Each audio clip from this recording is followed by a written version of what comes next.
नमस्कार साथियों। आज हम बातचीत करने वाले हैं एमएचडी नो के पाठ्यक्रम के विषय में। यहाँ पर आप जून 2023 का ये प्रश्न पत्र देख सकते हैं और ये जो हमारा एमएचडी नो का पेपर है इसका शीर्षक है कहानी, स्वरूप और विकास। तो इस पूरे के पूरे पाठ्यक्रम में कहानी का जो स्वरूप रहा है और विकास कैसे हुआ है इसके बारे में हम बातचीत करते हैं, इसके बारे में हम पढ़ते हैं। तो कहानी की शुरुआत कैसे हुई? क्योंकि हिंदी साहित्य में किसी भी नई विधा की जब शुरुआत होती है तो शुरुआती दौर में वो इतनी विकसित नहीं होती जितनी कि वो अपने अंतिम दौर में होती है। कहानी आजकल बहुत ही प्रसिद्ध है और बहुत सारी कहानियाँ हम पढ़ते हैं, कहानियों से हम अपने जीवन को जोड़कर देखते हैं और जीवन से जो जुड़ी हुई कहानियाँ होती हैं, कभी कभी कहानियों को पढ़कर भी उनसे हमारा जीवन जुड़ जाता है। कहानी आज के संदर्भ में बहुत विकसित हो चुकी है, लेकिन कहानी की जब शुरुआत हुई थी तो किस तरह की कहानियाँ लिखी गई थी और कैसे कैसे इसका विकास हुआ। और साथ में सिर्फ भारत में ही कहानी के विकास की बातचीत हम नहीं करेंगे, इस पूरे पेपर में हम जानेंगे कि जो विश्व साहित्य है उसमें कहानी की शुरुआत कैसे हुई, अमेरिका में कैसे हुई, यूरोप में कैसे हुई और किस तरह से कहानी की ये पूरी जो विधा है वो विकसित होती है, इसके बारे में ये पूरी जानकारी हम पढ़ते हैं।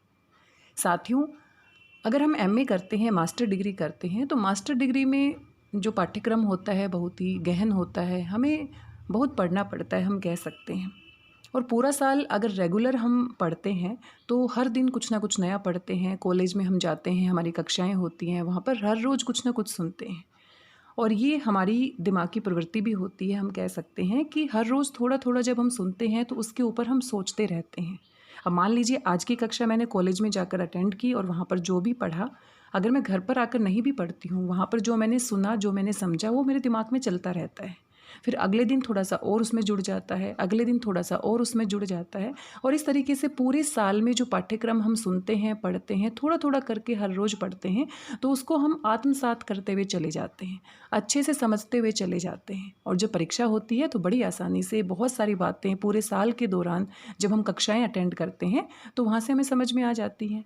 लेकिन इग्नू से ज़्यादातर जो विद्यार्थी एमए करते हैं या कोई भी डिग्री लेते हैं तो उनकी लगभग ज़्यादातर विद्यार्थियों की यही मजबूरी होती है कि वो कहीं ना कहीं काम कर रहे होते हैं या किसी कारण से कॉलेज में रेगुलर नहीं पढ़ पाते हैं और इस कारण से वो क्या करते हैं, इग्नू से डिस्टेंस से अपना क्या कर लेते हैं, कोर्स कर लेते हैं। तो लगातार पढ़ने वाले बच्चे के लिए, रेगुलर पढ़ने वाले बच्चे के लिए ज़्यादा मुश्किल नहीं होता है। वो जिस उद्देश्य के साथ ये कोर्स बनाया जाता है, वो अगर थोड़ा सा सिंसियर बच्चा है तो वो अपने आप ही हर रोज़ पढ़कर अपने आप ही उसको तैयार कर लेता है और उसका अपना एक अलग मज़ा भी होता है। क्योंकि अगर जो चीज़ जिस हिसाब से बनाई गई है, जिस उद्देश्य के लिए बनाई गई है, अगर हम उसको उसी उद्देश्य के साथ और बड़े आराम से पढ़ते हैं तो अच्छा भी लगता है और हमें जानकारी भी मिलती है और साथ में हमारा कोर्स भी पूरा हो जाता है। लेकिन यहाँ पर विशेष तौर पर बात आती है कि जब हमारे पास समय नहीं है, हम रेगुलर कक्षाएं नहीं ले सकते हैं और केवल परीक्षा के आसपास हमें चिंता होने लगती है कि हम कैसे तैयारी करें। ऐसी स्थिति में हम क्या करें? एमएचडी से जो भी कोर्स हम करते हैं, आप भी कोर्स कर रहे होंगे और ये वीडियो आपके लिए ही मैंने बनाया है, तो हम कोशिश करें, चाहे हम नौकरी कर रहे हों, चाहे हम कोई भी काम कर रहे हों, हम ऐसा ना सोचें कि पेपर के 1 महीने पहले या पेपर से 5 दिन पहले हम पढ़ लेंगे या यूट्यूब पर जाकर कोई शॉर्ट ट्रिक हम देख लेंगे। जैसे बहुत सारे वीडियो आप देखते हैं कि 1 घंटे में आपकी तैयारी हम करवा देंगे। हालांकि वो गलत नहीं है, अगर समय नहीं है तो ठीक है, वो एक बूस्टर की तरह काम करते हैं और बहुत हमारी मदद भी करते हैं। लेकिन हमें थोड़ी कोशिश करनी चाहिए कि बीच में थोड़ा थोड़ा समय निकाल कर, चाहे हम 20 मिनट का समय निकालें, 15 मिनट का समय निकालें, जो अपना पूरा पाठ्यक्रम है वो कम से कम एक बार देख लें और देखने के बाद थोड़ा थोड़ा हम पढ़ लें, ताकि परीक्षा में अचानक से जब पेपर होगा, पूरा पाठ्यक्रम आएगा। और एमए का कोर्स है तो आप देख सकते हो पाठ्यक्रम इतना आसान भी नहीं है, बहुत ही आप कह सकते हैं बहुत ही विस्तृत पाठ्यक्रम है। तो थोड़ी थोड़ी हमें रूटीन बना लेनी चाहिए कि क्या है क्या नहीं। और ये बातें जो मैं आपसे कर रही हूँ ये आप पहले भी जानते हैं, मुझे बताने की आवश्यकता नहीं है। एक मोटिवेशन के लिए हम इसके ऊपर बातचीत कर रहे हैं। ये प्रश्न पत्र आप यहाँ पर देख सकते हैं, इसमें 2 घंटे का समय आपको दिया जाएगा और ज़्यादातर जो अंक हैं आपके, इसके 50 अंक हैं। और यहाँ पर आप देख सकते हैं किन्हीं 5 प्रश्नों के उत्तर दीजिए। तो ये जो संकेत दिया गया है ये बहुत ही महत्वपूर्ण है और ये हमारी मदद कर सकता है कि हमारे पास समय नहीं है तो हम कैसे तैयारी करें। अब मान लीजिए कि आपको कुल 10 प्रश्न दिए गए हैं और 10 में से केवल 5 को ही आपने हल करना है, तो यानी कि 5 हम छोड़ सकते हैं। अब 5 हम छोड़ सकते हैं, तो अगर मान लीजिए हमारे पास समय नहीं है पूरा पाठ्यक्रम करने का, तो हम कोई एक ऐसी इकाई जो बहुत ही मुश्किल लग रही है, जिसमें हमें समझ नहीं आ रहा है और जिसको याद करने में भी हमें दिक्कत हो रही है, तो वो हम छोड़ सकते हैं। लेकिन जैसे ही हम उस इकाई को छोड़ने का निश्चय करते हैं, निर्णय लेते हैं, तो बाकी की जो इकाई है उसके साथ न्याय करने के लिए हम ये ज़रूर देखें कि वो बहुत अच्छे से होनी चाहिए। कि एक इकाई अगर मैंने छोड़ दी है तो बाकी की जो 3 इकाई हैं वो इतनी अच्छी होनी चाहिए कि वहाँ से कोई भी प्रश्न आता है तो छोड़कर नहीं आना। तो इस तरीके से हम थोड़ी प्लानिंग कर सकते हैं, योजना बना सकते हैं। और सभी प्रश्नों के अंक समान हैं तो ये भी एक प्लस पॉइंट भी कह सकते हैं, नेगेटिव पॉइंट भी कह सकते हैं। अब यहाँ पर आप कहेंगे कि 20-20 अंक आपको एक प्रश्न के मिलेंगे, तो 20 अंक के लिए चाहे हम कितना भी अच्छा क्यों ना लिख दें और कितना भी विस्तृत क्यों ना लिख दें, 20 में से 20 अंक लेना एक तरह से बहुत ही असंभव कार्य लगता है। और इसमें कुछ ऐसी गलतियां भी हो जाती हैं। और जो एग्जामिनर होता है, आप अच्छे से जानते हैं, वो पूरा पेपर पढ़ता भी नहीं है, पढ़ने का समय भी नहीं होता, उनके पास इतने पेपर्स होते हैं। हमारा पेपर हमारे लिए बहुत महत्वपूर्ण है, हमने इतनी मेहनत से दिया है, लिखा है, लेकिन जो एग्जामिनर है उनके पास तो पता नहीं कितने पेपर आते हैं। तो वो हमारे पेपर को मुश्किल से 2-3 मिनट देगा और 2-3 मिनट में एक तरह से हमने उसको दिखाना है कि भाई जो आपने हमसे पूछा है वो हमें आता है। तो कहीं ना कहीं हेडिंग बनाकर हम लिख सकते हैं, कुछ चीज़ों को हाईलाइटेड करके हम लिख सकते हैं, पॉइंट टू पॉइंट हम बात कर सकते हैं। प्रश्न का उत्तर लिखते समय शुरुआत हमें बहुत अच्छी करनी चाहिए, कम से कम 3-4 पंक्तियां इतनी अच्छी लिखनी चाहिए कि एग्जामिनर के पास समय नहीं है लेकिन फिर भी वो 3-4 पंक्तियों को पढ़कर अंदाज़ा लगा ले कि हाँ भाई इस बच्चे को इसका उत्तर अच्छे से आता है। तो कुछ कुछ बातें हैं जो आप भी जानते हैं, क्योंकि आप एमए कर रहे हैं तो जाहिर सी बात है आपने बीए भी की है, बहुत सारी परीक्षाएं आपने दी हैं और इस तरीके से अपनी परीक्षा में हम थोड़ी सी समझदारी का प्रयोग करके अच्छे अंक प्राप्त कर सकते हैं। तो यहाँ पर आप देख सकते हैं ये कुल आपके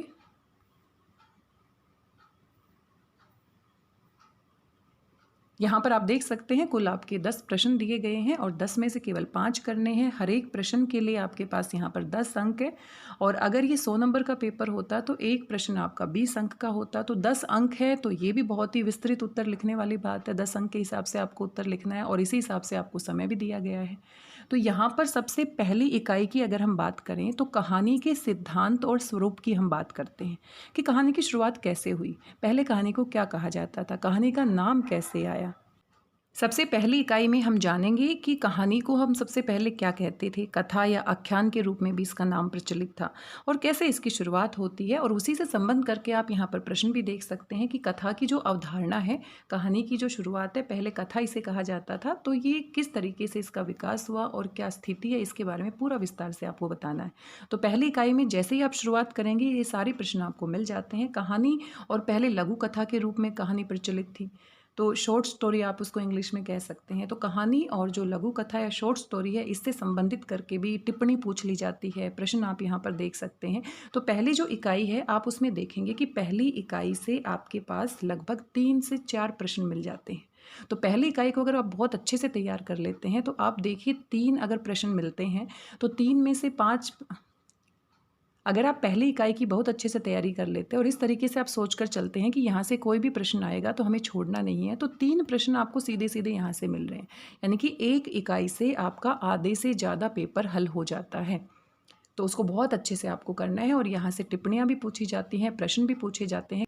किस तरीके के प्रश्न पूछे जाते हैं आप यहाँ पर देख सकते हैं। कहानी में वस्तु और शिल्प के महत्व को उदाहरण के साथ दिखाइए। तो उदाहरण के रूप में यहाँ पे कहानियाँ भी दी गई हैं, 2 कहानी है, एक शांति कहानी है और साथ में एक है पत्नी का पत्र। तो इन कहानियों के माध्यम से, उदाहरण के माध्यम से भी यहाँ पर कुछ सवाल पूछ लिए जाते हैं, इनको आप आराम से पढ़ सकते हैं। पूरा पाठ्यक्रम हम यहाँ पर डिस्कस नहीं कर सकते हैं क्योंकि वो आपको पढ़ना ही पड़ेगा। आगे अगर हम बढ़ते हैं, पहली इकाई के बाद पूरा का पूरा इसके स्वरूप और विकास की बात करने के बाद फिर कहानियों के बारे में बताया जाता है कि किस किस प्रकार की कहानियाँ होती हैं। जैसे हमारी बहुत सारी कहानियाँ पहले मनोरंजन प्रधान होती थी, बाद में जो कहानियाँ हैं उनका रूप बदलता चला गया, मनोवैज्ञानिक कहानियाँ आने लगी। तो किस तरीके से कहानियों को हम बांटते हैं तो उससे संबंध करके सवाल पूछ लिए जाते हैं। अब यहाँ पर आप देखेंगे कि ये जो 2 प्रश्न हैं ये आपकी दूसरी इकाई से पूछे जाते हैं कि विश्व में कहानी का क्या स्वरूप है, विश्व स्तर पर कहानी का विकास कैसे हुआ, कहानी की शुरुआत कैसे हुई। तो ये जो इकाई है ये थोड़ी सी मुश्किल पड़ती है और इसमें जो विदेशी लेखकों के नाम याद करना या उनकी रचनाओं के नाम याद करना थोड़ा सा मुश्किल होता है। तो मैं आपको एक सुझाव दे सकती हूँ, बाकी तो आपको उसको पढ़कर देखना चाहिए, क्योंकि जब आप पढ़ेंगे तो आपको बहुत जानकारी मिलेगी। और एमए का मतलब ही है कि आप किसी भी एक विषय को बहुत ही विस्तार से पढ़ते हैं, रुचि के साथ पढ़ते हैं और आपकी जानकारी बढ़ती है। तो इसको अगर आप छोड़ भी देते हैं तो कोई दिक्कत वाली बात नहीं है।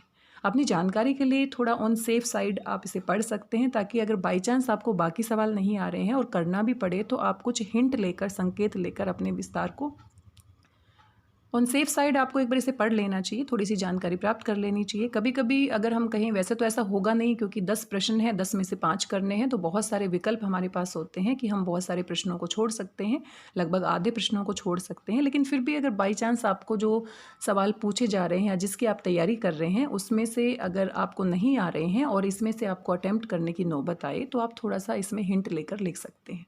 तो मेरे हिसाब से इस इकाई को जिनके पास समय नहीं है उसको छोड़ा जा सकता है, और उससे कोई ज़्यादा फर्क भी नहीं पड़ेगा। सिर्फ 2 ही सवाल पूछे जाएंगे, यानी कि आपके पास 8 सवाल फिर भी बचते हैं, और जिनमें से आपको 5 करना है तो वहाँ पर भी आपको 3 एक्स्ट्रा प्रश्न दिए जाएंगे जिनको आप छोड़ सकते हैं।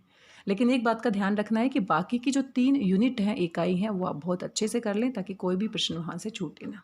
विश्व साहित्य में कहानी का जो स्वरूप है उसमें यूरोप की कहानियाँ आप पढ़ेंगे, अमेरिका से संबंधित कहानियाँ पढ़ेंगे, अमेरिका में कैसे कहानी का विकास हुआ, यूरोप में कहानी का कैसे विकास हुआ, एशिया में कहानी का कैसे विकास हुआ, लैटिन अमेरिकी और अफ्रीकी देशों में कहानी का विकास कैसे हुआ। तो मेरे हिसाब से इस इकाई को छोड़ा जा सकता है अगर आपके पास समय नहीं है, और अगर आपके पास समय है तो आप आराम से इस इकाई को कर सकते हैं। थोड़ा सा आगे बढ़ते हैं तो भारतीय साहित्य में कहानी का जो स्वरूप है, विकास है, वो कैसे होता है वो आप पढ़ते हैं। इस इकाई से लगभग 4 से 5 प्रश्न पूछ लिए जाते हैं और पहली इकाई से 3 से 4 प्रश्न पूछ लिए जाते हैं। तो अगर हम सिर्फ 3 और 4 मानकर चलते हैं तो कुल 7 प्रश्न हमें यहाँ से मिल जाते हैं। 2 से 3 प्रश्न आपके कहाँ से पूछे जाएंगे, विश्व साहित्य में कहानी का स्वरूप और विकास। तो उस इकाई को अगर आप छोड़ने के बारे में सोच रहे हैं तो इनको दोनों को बहुत अच्छे से आप कर लेंगे, और इनको पढ़ना मुश्किल नहीं है, क्योंकि भारत की जो कहानियाँ हैं, भारत की कहानियों की जो विकास यात्रा है, वो हम समझ भी पाएंगे आराम से।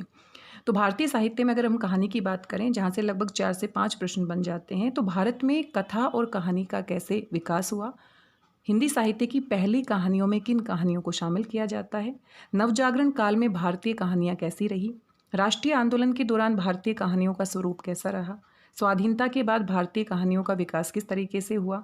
क्योंकि आप देखें कि स्वतंत्रता से पहले जो देश की स्थितियाँ थी और स्वतंत्रता के बाद या स्वतंत्रता के दौरान, तो ये जो स्वतंत्रता के पहले, स्वतंत्रता के दौरान और स्वतंत्रता के बाद का समय है, तो इनका सीधा सीधा प्रभाव वहाँ की कहानियों पर भी पड़ता है। स्वाधीनता के बाद भारतीय कहानियों का स्वरूप किस तरह से बदल जाता है, क्योंकि हमें आज़ादी मिल जाती है, भारत की परिस्थितियाँ बिल्कुल बदल जाती हैं। स्वतंत्रता के साथ साथ प्रेमचंद, आप सभी जानते हैं, एक बहुत ही प्रसिद्ध उपन्यासकार और कहानीकार रहे हैं। प्रेमचंद की कहानियों के बिना हिंदी साहित्य में कहानियों की बातचीत हो भी नहीं सकती है। तो प्रेमचंद जी को आधार बनाकर भी एक तरह से उनसे पहले की कहानियाँ, उनके काल की कहानियाँ और उनके काल के बाद की कहानियों के ऊपर बातचीत की जाती है। तो यहाँ पर बहुत सारे सवाल बन जाते हैं, लगभग 1 से 2 सवाल यहाँ से भी बन जाते हैं। और जैसे ही हम आधुनिक काल की बात करते हैं, तो आधुनिक काल में किस तरह से कहानी एकदम से बदल जाती है। प्रेमचंद जी के बाद से जो कहानियाँ होती हैं उसमें नई कहानी, साठोत्तरी कहानी, समकालीन कहानी और बहुत सारी अकहानी, बहुत सारी कहानी की अलग अलग तरीके की लेखन शैली विकसित होती है। तो वहाँ से संबंधित करके 1 से 2 सवाल पूछ लिए जाते हैं। तो ये एक तरह से पूरा पाठ्यक्रम है, हमने सिर्फ बातचीत की है। मैं आपको पाठ्यक्रम की तैयारी नहीं करवा रही हूँ, बस मैं आपको ये बताने का प्रयास कर रही हूँ कि अगर आप 3 इकाई में से अगर 2 इकाई बहुत अच्छे से कर लेते हैं, अगर आप 3 इकाई में से केवल 2 इकाई बहुत अच्छे से तैयार कर लेते हैं, तो इस प्रश्न पत्र को बहुत आराम से आप हल कर सकते हैं। परीक्षा में लिखते समय आपको ध्यान रखना है कि 2 घंटे में आपके सभी प्रश्न हल भी हो जाएं, क्योंकि कई बार क्या होता है कि आप पूरा साल लिखने का अभ्यास नहीं करते, क्योंकि आपके पास समय नहीं है, आप किसी काम पर जाते हैं या कोई भी कारण है, और अचानक से परीक्षा में लिखते हैं तो हमें आता है, बहुत अच्छी हमने तैयारी की है, लेकिन फिर भी हमारा प्रश्न पत्र छूट जाता है। तो लिखने का आपको पूरा का पूरा प्रबंधन करना पड़ेगा। 2 घंटे में आपको सभी 5 प्रश्नों के उत्तर देने पड़ेंगे, और ऐसे देने पड़ेंगे ताकि जो एग्जामिनर है, परीक्षक है, उसका ध्यान आप आकर्षित कर सके। अब आप मान लीजिए कि आपने पूरा का पूरा प्रश्न पत्र बहुत अच्छे से, जिस हिसाब से हमने बातचीत की है, आपने हल कर दिया है, और 50 में से आपको 40 अंक मिल गए हैं। तो ये बहुत ही अच्छे अंक हम कह सकते हैं। 40 भी नहीं मिलते हैं तो अगर आपको 30 अंक मिल गए हैं, 60%, तो ये भी बहुत अच्छे अंक हम कह सकते हैं।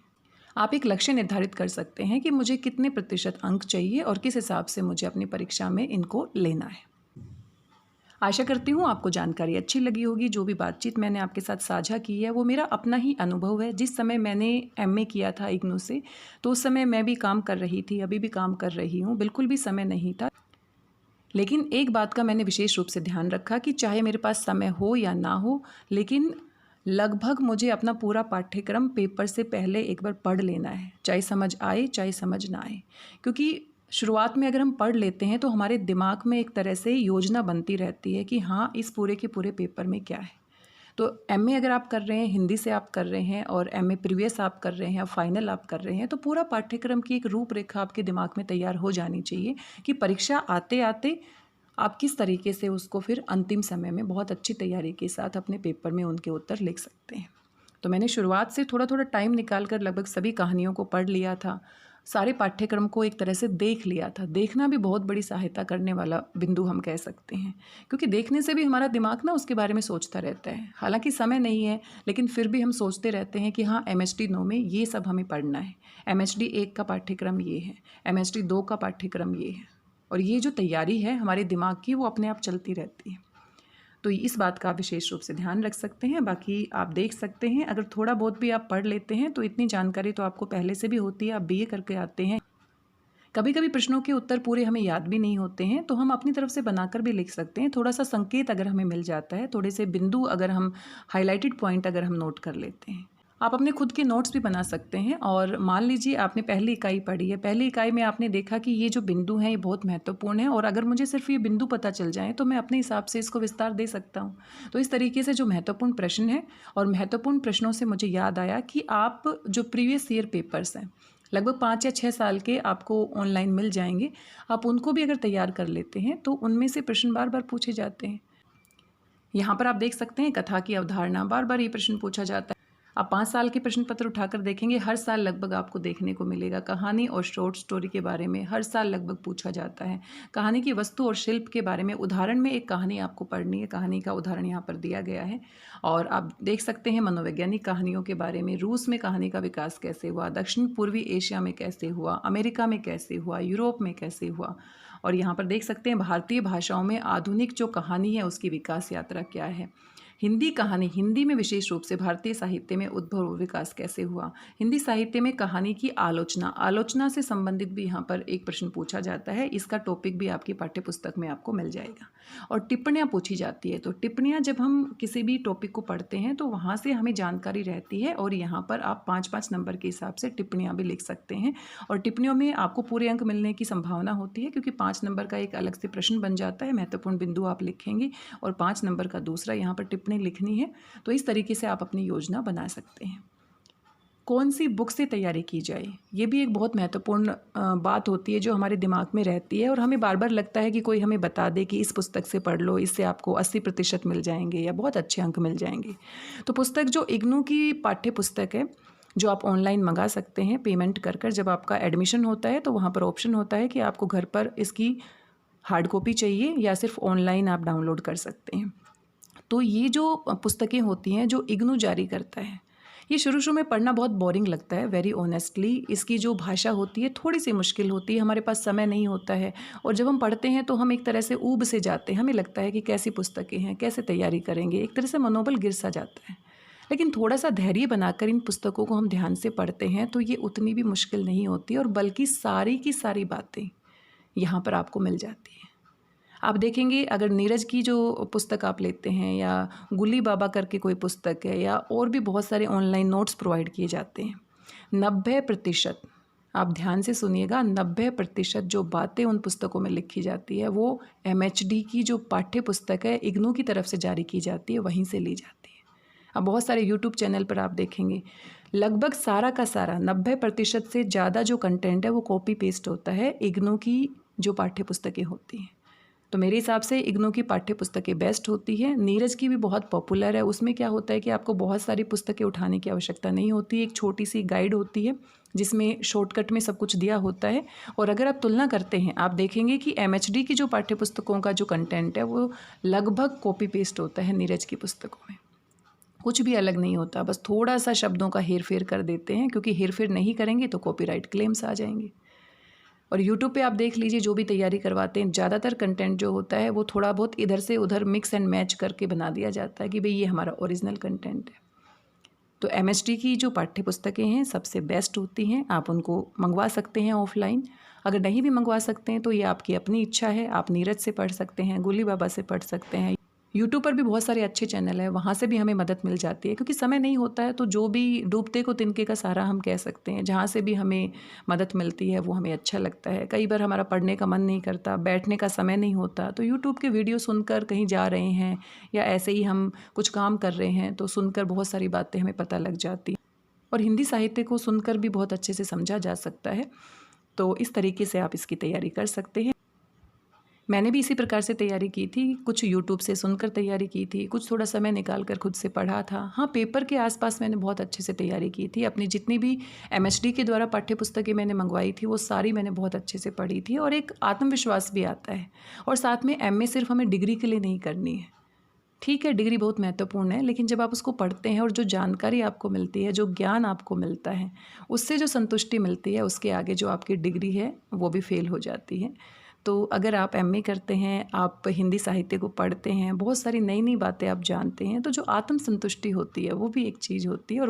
और अपनी इस संतुष्टि के लिए हमें एक्स्ट्रा एफर्ट्स तो करने ही होंगे, थोड़ा सा हमें समय निकालना पड़ेगा, थोड़ा सा मैनेजमेंट दिखाना पड़ेगा। तो आज के लिए बस इतना ही। आशा करती हूँ ये बातचीत आपको पसंद आई होगी। मिलते हैं किसी नई जानकारी के साथ। तब तक स्वस्थ रहिए, व्यस्त रहिए, मस्त रहिए और खुश होकर अभ्यास करते रहिए, क्योंकि मेहनत का कोई विकल्प नहीं है, कोई शॉर्टकट नहीं है। धन्यवाद, बहुत बहुत धन्यवाद।